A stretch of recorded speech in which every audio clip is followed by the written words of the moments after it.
పిల్లలు ఈరోజు చూసి రమ్మంటే కాల్చి రావడం అనే ఒక నానుడి గురించి చెప్పుకుందాం.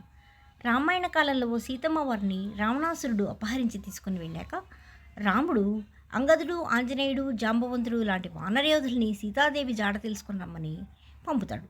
అలా వెతుకుతూ వెళ్ళిన వారికి సముద్రం అడ్డుగా వస్తుంది. దాన్ని దాటి లంకకు వెళ్ళే శక్తి ఎవరికి ఉంది అని ఆలోచిస్తూ ఉండగా జాంబవంతుడు హనుమ దగ్గరికి వెళ్ళి, హనుమాని ఒక్కడివే ఈ కార్యాన్ని చేయగలవు, సముద్రాన్ని దాటే శక్తి నీకు మాత్రమే ఉంది కనుక నీవు లంకకు వెళ్ళి సీతమ్మ జాడ తెలుసుకుని రా అని బోధిస్తాడు. అప్పుడు ఆంజనేయుడు సముద్రాన్ని దాటి లంకకు వెళ్ళి అశోకవనంలో ఉన్న సీతాదేవిని చూస్తాడు. ఆమెకి రాముని యోగక్షేమాలు చెప్పి ఆమె యోగక్షేమాలు తెలుసుకుంటాడు. ఇంతలో అది చూసిన రాక్షస సైన్యం హనుమని బంధిస్తారు. హనుమ వాటిని తెంచుకొని రాగలడు, కానీ అతను రావణాసురుని హెచ్చరించి సీతాదేవిని రాముడికి అప్పచెప్పమని శరణి వేడుకో అని చెప్దామని ఆలోచించి వాళ్లకు బందీగా వెళ్తాడు. వాళ్ళు హనుమని రావణుని వద్దకు తీసుకువెళ్తారు. అప్పుడు హనుమ సంకెళ్ళు తెంచుకుని రావణాసురుని హెచ్చరిస్తాడు.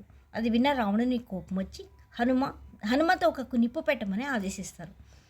అలా తోకమంటలతో ఉండగా హనుమ అడ్డు వచ్చిన రాక్షసుల్ని చితకొట్టి లంకా నగరానికి నిప్పు పెట్టి వెనుకకు అంటే రాముని వద్దకు బయలుదేరతాడు. మధ్యలో హనుమకి అనుమానం వచ్చి సీతాదేవికి ఏమైనా ప్రమాదం జరిగిందేమో అని ఆందోళనతో తిరిగి సీతాదేవి క్షేమంగా ఉందని తెలుసుకొని తిరిగి ప్రయాణం అవుతాడు.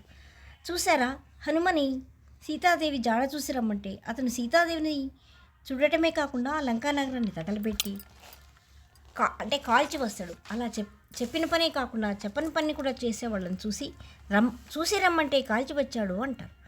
అందువల్లనే ఈ నానుడి అప్పటి నుండి వాడుకలోకి వచ్చింది. ఒకసారి ఇలా చేయటం వలన ప్రమాదం కూడా జరగవచ్చు.